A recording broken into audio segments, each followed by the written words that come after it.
Do you ever just have so much going on that you don't even know where to start? And on top of that, my YouTube channel, I don't even know what to show you.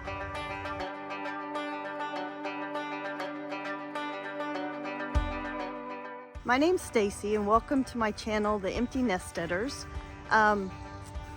We like to do a lot of things around here, and there are a lot of things that need done around here. I feel like right now we're in this place in our homestead growth that everything is hard work, hurry and get it done. There's a timeline, we got to get this done. We got to work on everything, every spare moment we have.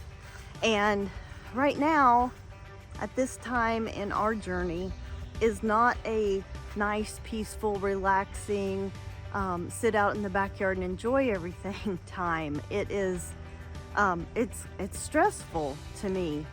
And that's not what homesteading should be. But I think that to an extent, it's maybe a price that some people have to pay. Everybody's situation is different, and some people aren't working full-time jobs while they're homesteading, and some people are younger and maybe have more energy. Some people live in a different climate where the 95-degree heat and the humidity and the heat index of 105 doesn't slow you down. We've just got all this stuff going on, and do you ever get kind of stuck in that thing where when I get done with this, things will settle down?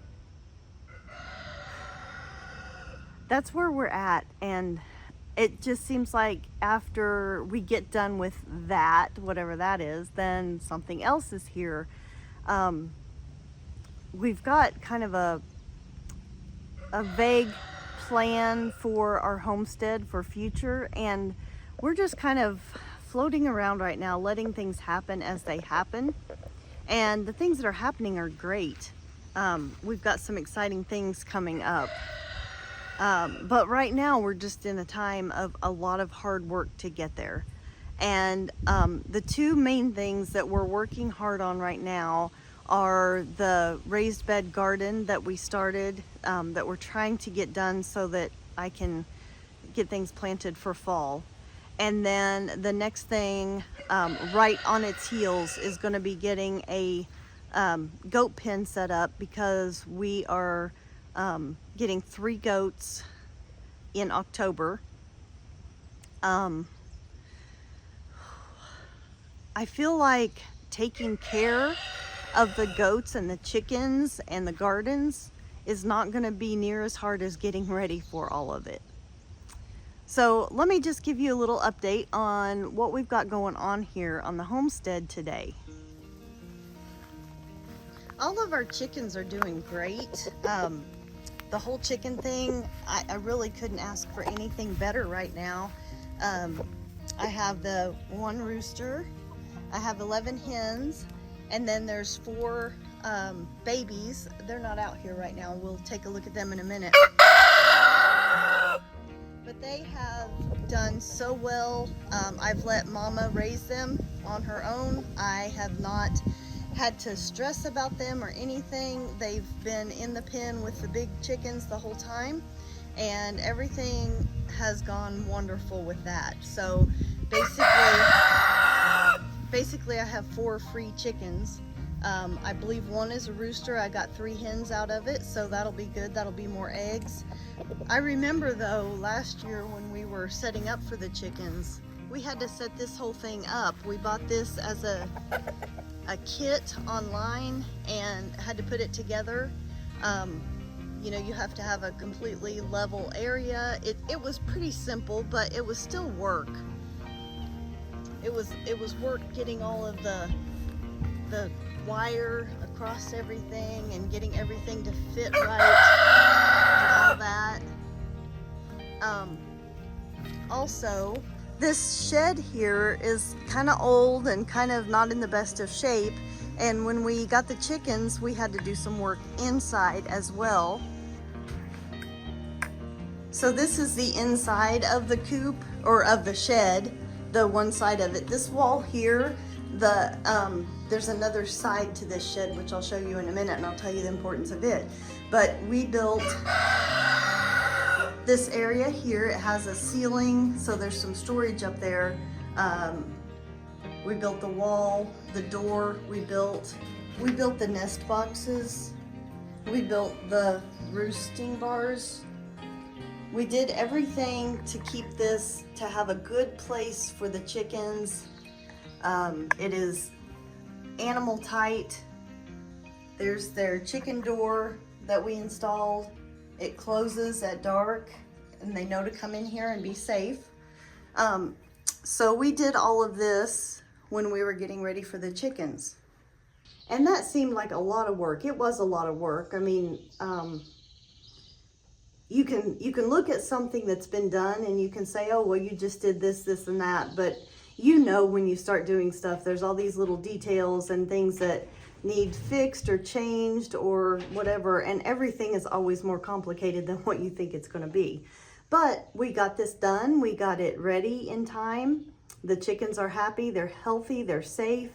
And we're moving forward now. And we have to work on something for the goats. So let's take a look in the other side of this shed. Okay, so again, here's the front. And so the open door here, that's where we just were. Now this side is in a lot worse shape. It doesn't have a floor. Let me show you what it looks like inside. Okay, here's the inside of this area. So the wall to our right here, the other side of that is where the chickens are. So you can see that was kind of the outside of the shed, and then they kind of built this on. We're gonna have to do a lot of reworking, I think. I mean, it's a great place to start for a place for our goats. So it's pretty big. I would say it's 10 by 15 or so. There should be plenty of room. We've got this little area up here that already has some beams across. We'll probably put some flooring up there and make that storage. But obviously we have a lot of stuff to get out of here. All this stuff was here when we bought the house. We've drug a lot of stuff out already, but we just really need to bring a trailer out here and start putting stuff on it to take to the dump. I guess really that will not be that much work. It'll be a lot of lifting and carrying. The hardest thing is going to be having discussions with my husband about what we keep and what we don't. So I think what we'll do is we'll keep these doors here that I just came in through. We'll make them more sturdy where they lock very well. And that will not be our main entry into here though, or at least not the goat's main entry. What I think we're probably gonna do is on this back wall is cut out a door area for the goats where they can enter in here. I'm gonna build some little bunk beds for them where they'll have a place to sleep off the ground with lots of straw to keep them warm in the winter. The good thing is there's already, I don't know if you can see it or not, up here at the top, there's some screen mesh. So there should be good airflow through here, and it's up at the top. So that'll help keep it cooler a little bit in the summer, and hopefully not too much of a draft in the winter. If there is, we can always close that off. Like I said, there's no floor in here. It's just a dirt floor. We may build a partial floor in here. The partial floor would be the part that I use for milking. I guess we'll probably kind of have a separate section for that and have a stanchion in here to milk from, and put a floor in here and have it more of a cleaner area that we're milking. So let's go take a look at the outside of this area. Okay, once again, there's the chicken coop area. Here is the kind of added on area. The doors that I was talking about that we will secure, they'll still be usable, but they're going to be very secure. And then if we walk around the side of the building here, this right here would be the north Oh, directions. Let me turn around. Northwest facing, I think. Yes. Okay. So what we're thinking is going on around back here. Obviously, we could use some goats to help clear this out. If you go around behind, let me get turned around here. Here is the back of the building. And so what we'll plan on doing is cutting the door in here, and this will be where the goats can go in. The wind should not blow from this direction. That way they'll be safe from storms and rain and stuff like that. And of course at night we'll close them in so they'll be safe. I think the roof is probably okay. It'll keep stuff out well enough. And then, so this would be the beginning of their goat pen. Kind of take it out here through the woods a little bit and put up a fence. I think it's going to be amazing what this looks like. All you can see right now is just green stuff in front of me.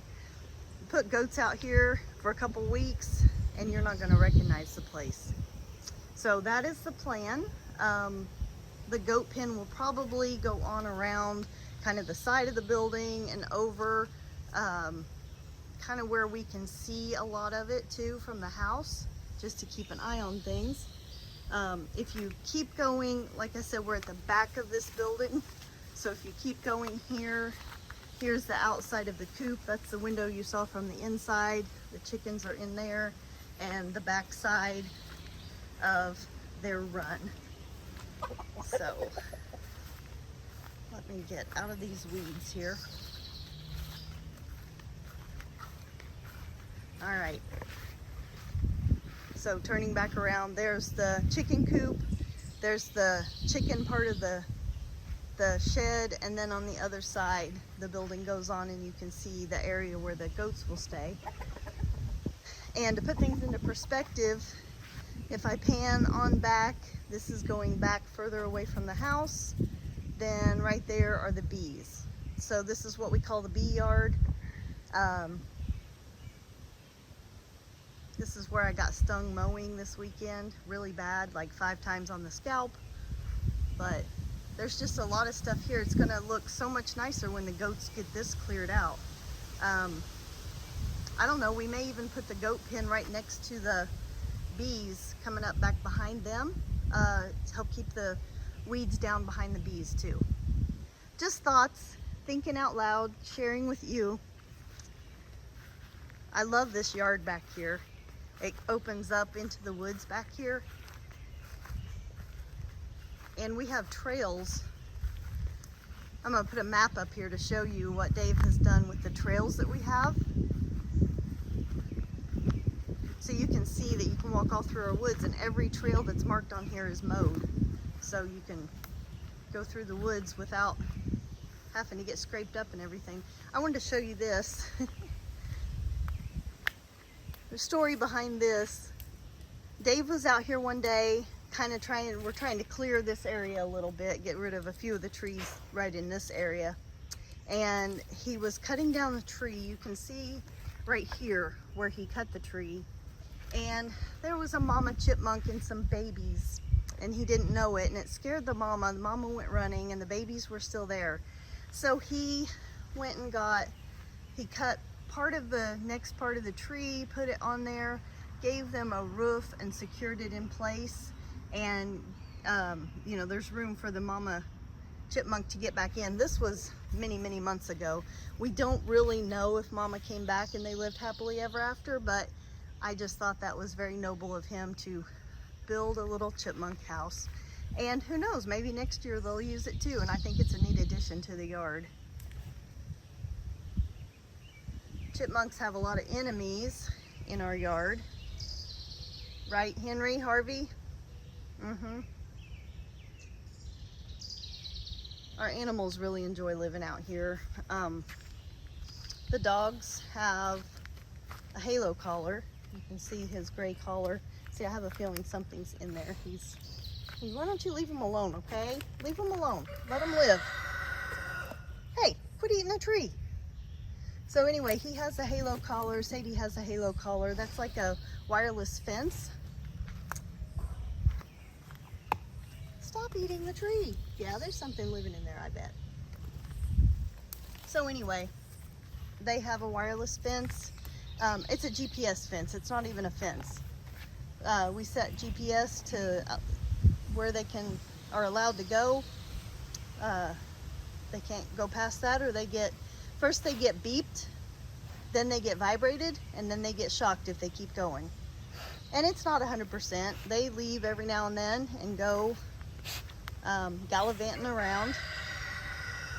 Our neighbors know the dogs. We know when they're out, so we go get them. The cats are free to go wherever they want to go. They don't usually go out in the woods too much. These two will go together sometimes a little ways. But if I go walking through the woods, these two will follow me. They're like little puppy cats. And the dogs, they'll follow me as far as they can, but they can only go so far, so they stop and sit down and look really pitiful.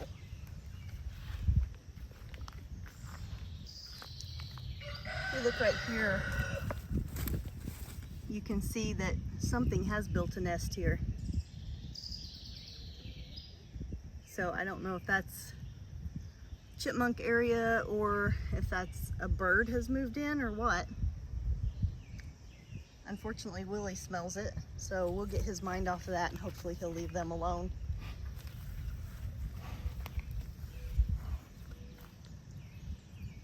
Willie, you're a goober. Let's go walk, Willie.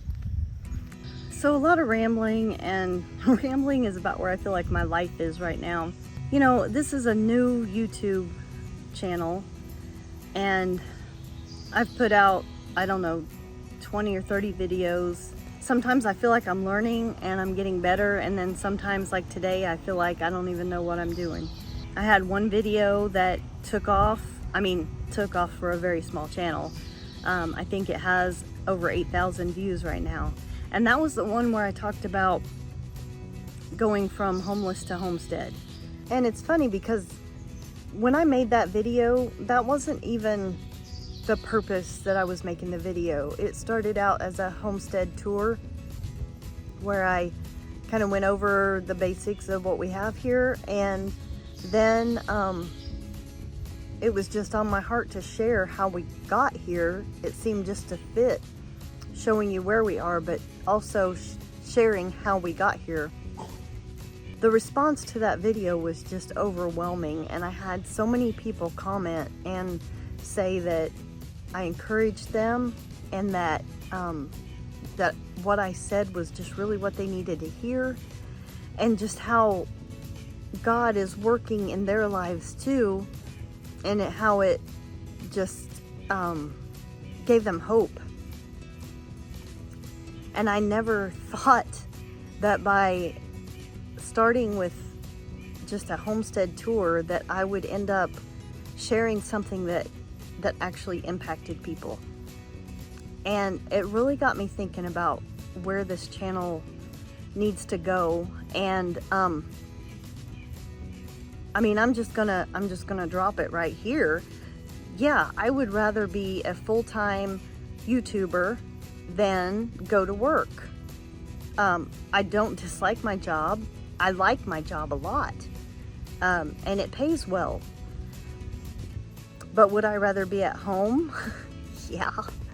So, you know, you can't, with YouTube, you can't just decide one day, okay, I'm going to be a full-time YouTuber instead of a full-time sonographer. It doesn't work that way. And the chances of ever becoming a YouTuber that will actually pay enough to quit my job is next to nothing. So my thought process before I started this channel, one of my favorite channels that I watch is Roots and Refuge, and I'll put a link here to that channel. Jess has really touched my heart. She's touched a lot of hearts. She is a genuine person that she's very smart. She knows so much about all the things she talks about. I mean, she could teach for days without stopping on so many subjects. I really admire her. And I've watched her channel for years. I think I've probably watched every video that she's ever put out. And when she puts a new video out, I watch it immediately. Some of her videos in the past, she has a playlist called Devotions. And Jess is amazing with words. She's amazing with encouragement. When I listen to her, when she does a devotion, it just speaks to me. And those are some of my favorite videos that she does. But I know that she kind of went a different direction with her videos. And I am not in any way putting her down for this. When she would do devotional videos, there are a lot of people that are very interested in homesteading and gardening and animals and that kind of lifestyle that are not Christian. And when you throw devotions into a channel that has so many followers that are coming to learn about homesteading, and then you throw devotions in that, you know, whatever percentage of people are not the least bit interested in hearing, then it affects your channel. When you're a big channel, it will affect your channel. It'll affect the algorithms. It'll affect your viewing time. It'll affect your subscriptions. And so I know she made a decision to kind of steer away from that. Now, that being said, in all of this thinking I've been doing, and with her in the forefront of my mind, her most recent video was a devotion, and it was awesome. And everybody has to follow their heart. And my heart has been a struggling heart lately. Tying back into my story about how we got here and how we used to be missionaries and church hurt. You know, the church didn't hurt me, people hurt me. God didn't hurt me, people hurt me. And it's been hard though, ever since then, trying to stay as connected to God and follow Him the way that I know that I want to. So in all of my thinking about my channel and what direction I want it to go, I do want to teach. I want to teach you what I learn. I want to show you my mistakes so you can learn from my mistakes and not your own mistakes when it comes to gardening and goats and chickens and bees and everything else that has to do with homesteading. And I truly hope that no matter what your belief is, that you'll stick around with me. I promise that I'm not going to push anything on you. One of Dave's family members always said, "A man convinced against his will is of the same opinion still." And there's nobody that can push anything on you. And I'm not about to try. I honor your belief in whatever it is. I honor your lifestyle in whatever you chose. I'm not you and you're not me, and I don't want the Christian nature of my channel to turn you off if you're not a Christian. You can fast forward through parts you don't want to hear. But for me, coming out of mission work and struggling as much as I have with my relationship with God, I really feel like this is where I need to be. I need to be on a platform where I can work things out for me. I know I'm not by myself. I know I'm not the only person that has struggled with their relationship with God. And maybe talking it through with you and then listening to your comments can help us all. And I'm not saying that every video is going to be a devotion or be even Christian based, I guess. you're not gonna hear me cuss. I just don't cuss. That's just not me. You can guarantee that all of my videos are gonna be family friendly, regardless of what I'm talking about. And there's gonna be plenty of videos, I'm sure, that I don't mention Christianity at all. But I have decided that speaking from my heart is more important to me than the algorithm of YouTube, or the number of subscribers that I have, or the number of views that my video gets. If I can encourage one person out of 300 instead of no one out of 8 million, then that's a no-brainer to me. That's why there was no video this weekend, and that's why I'm just floundering around today, because I don't know exactly where my channel is going. I don't even know where it's at right now. I don't know if everybody has so much trouble when they're starting a YouTube channel, or if it's just me. Here's what I want. I want a place where when people see that I have a new video out, they're excited to come and listen, because they know that they're going to feel loved, that they might learn something. You might be entertained because I'm a klutz. And most of all, I want you guys to see who I am. And I can't separate myself from God. Even in my struggles with my relationship with God, I can't separate myself from Him. If you're going to see who I really am, then you're going to know that I'm a Christian and that those are my beliefs. And, you know, there may be times I say, you know, I'll pray for you. Please don't take that as, oh, she's mighty and thinks that she can change my life or whatever. I can't do anything. You know, God will do it if it's His will, whatever it is. I don't want to offend you. I want to be friends. I have a lot of friends that come from a lot of different backgrounds, a lot of different lifestyles, a lot of different religions. I don't have a problem with that. And all I ask is that you not have a problem with me. Or, you know, if you're not interested, then by all means, don't subscribe and don't listen.